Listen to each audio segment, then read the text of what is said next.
Greetings to all. My name is Donald Hall, born and raised in Falmouth. My condolences to the family, the children especially, and the friends of Joe Brown. Junior Brown, Joe Brown, Brett Brown was a friend of mine. More than a friend, a brother, a brethren. Joe and I have been dear friends since boyhood days, since we both wore short pants. Both of us were running up and down at Barrack School. Both of us were in and out of William Lee Memorial Baptist Church. I have many, many fond memories of Joe Brown, as I do of so many of my friends who have predeceased us. Listen, there's much I could say about Joe, but there's something I'm going to say about Joe that many people don't know and wouldn't remember except for those who are in the same class as us. Joe Brown is a compassionate brother, and for that he earned the title Captain Joe Brown.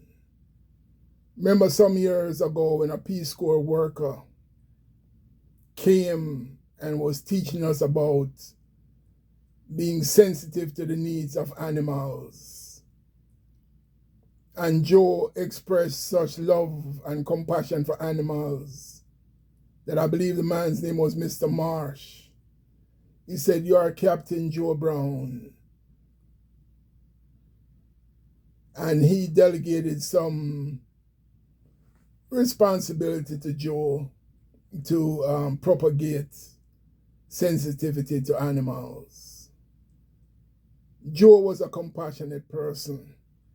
As I said, our relationship goes back to short pants days. Joe and I were so close that if I had 1 shilling, we would buy 2 ice cream cones. Joe would have 1 and I would have 1. If Joe had 1 shilling, it was the same. We get 2 ice cream cones, I would have 1. Joe would have 1. We'd share whatever we had. Joe Brown and I decided to join the Boy Scouts together. And I tell people all the time I was a Boy Scout for 2 days. Because the first day we joined, we got into some kind of little trouble thing, and they decided that Joe and I would have to run the gauntlet. That means they'd form 2 lines, and all the scouts would take off their belts. And we would have to run between the lines, and everybody would swipe at us with their belts. Joe was not only compassionate, but Joe was brave. Joe said, "All right, Donald, me go first." And Joe was quick. Joe was an athlete. I've never been an athlete. I love sports, but I've never been a fast runner. So Joe went through first. And about 25% of the way, the kind of licks I saw Joe taking, because some man decided was going to use their belt buckle to hit rather than the belt. So when Joe was about quarter of the way through, I said, "No, sir."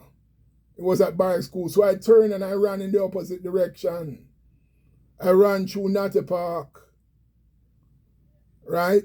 And I run up to straight up Princess Street and make a right at Trelawney Street and run into my Aunt Miss Miller yard. And I hid there.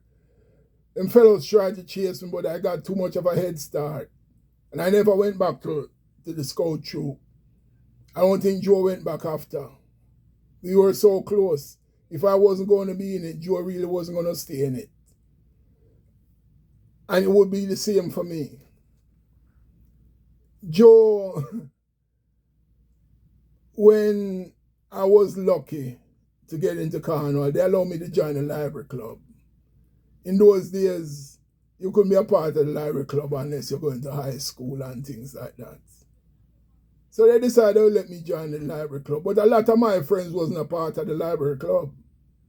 And I wasn't comfortable with it. Library Club say, all right, they want to have a cookout. They're going to have a cookout at Half Moon Bay. I want to invite my friend. My friend, them couldn't come because I'm not at the part of the Library Club. So we say, all right, we just going to lift the pot. So we cook dumpling and banana, yam and things like that, ackee and saltfish. And just when the pot was ready, I get up and walk away, which was a pre-planned signal. And some of my friends come in and swoop up. And we take off with the pot. And that was the end of Library Club. It disbanded after that, at least in my time. And it was fine with me. Because I didn't feel good in there without my friends. Joe Brown was my friend. Some years later, when I migrated to the States, I came home and I was at the Wyndham Hotel.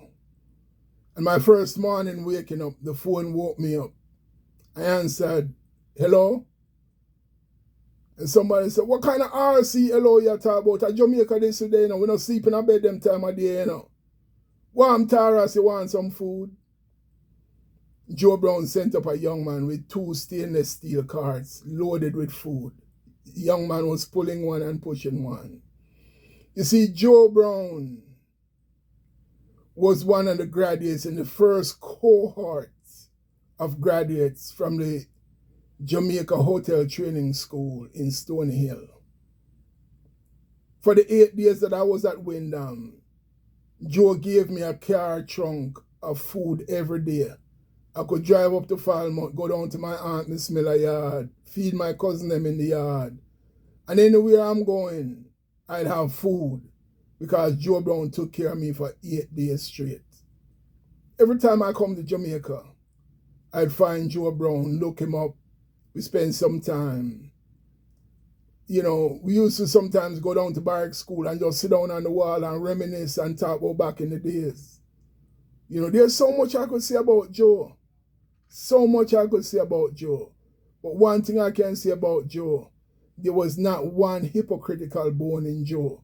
Joe was the same all the time. It's either you like him or you don't like him. Nothing hypocritical about Joe. And that is one of the reasons we remain such good friends all throughout the years. Listen, Joe, as I said, was very special to me. And we remain close. I called Joe all the time. Joe called me all the time. I connected with some of our friends that we grew up with and were in the same youth club together. Over the years, some called him, some, life is busy and not everybody had a chance to call and talk with him, but a few did. Joe Brown was my friend. And I say to those of you who love him, particularly his children, don't weep for Joe. If you weep, weep because you miss him, and that's natural. But don't burden yourself with grieving for Joe. Lord, Joe dead, Joe dead. Joe didn't die. Joe's Father in heaven called him to rest. Called him to rest. See, there was a man in the Bible by the name of Job who was tempted and tested by Satan with God's permission. And that man lost everything, including his health, his wealth, and his family. And his friends, 3 of his friends in particular, talked to him as if they were trying to encourage him. But in all their words, they really were suggesting to him that he was a liar and a hypocrite. He wasn't the righteous person that he was pretending to be. Otherwise, he wouldn't have gone through the things that he went through. Well, let me tell you this. Suffering in this world is not partial. It's for the righteous and for the unrighteous. But it's how you deal with your struggles that will testify who you are. I've never seen Joe depressed or feeling sorry for himself. Joe was a person of faith. In the Bible, the biblical Job asked a question. And he said, if a man die, shall he live again? Then he said, all the days of my appointed time, I will wait until my change comes. He further says, for thou shalt call, and I shall answer. Job went to be with his father. You see, when Job in the Bible asked the question, if a man dies, shall he live again? He was speculating about those things, I believe, because he didn't know the answer. But we know the answer. Because Jesus Christ came and he said, I am the resurrection and the life.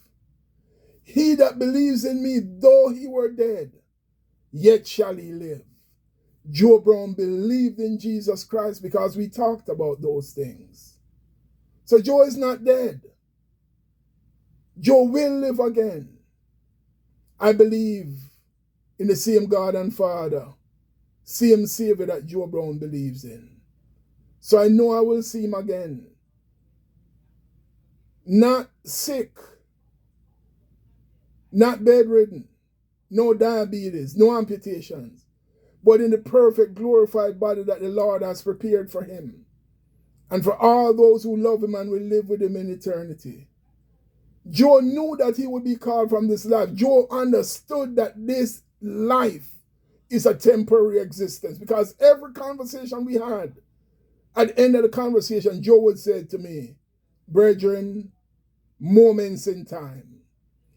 Joe realized that this experience consists of fleeting moments, but there's an eternity ahead.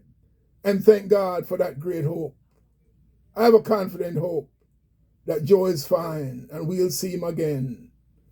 Rest well, my brethren, Brett Brown. Rest well, Joe Brown. Moments in time, and we'll see you in the light. Blessed love. Blessed love.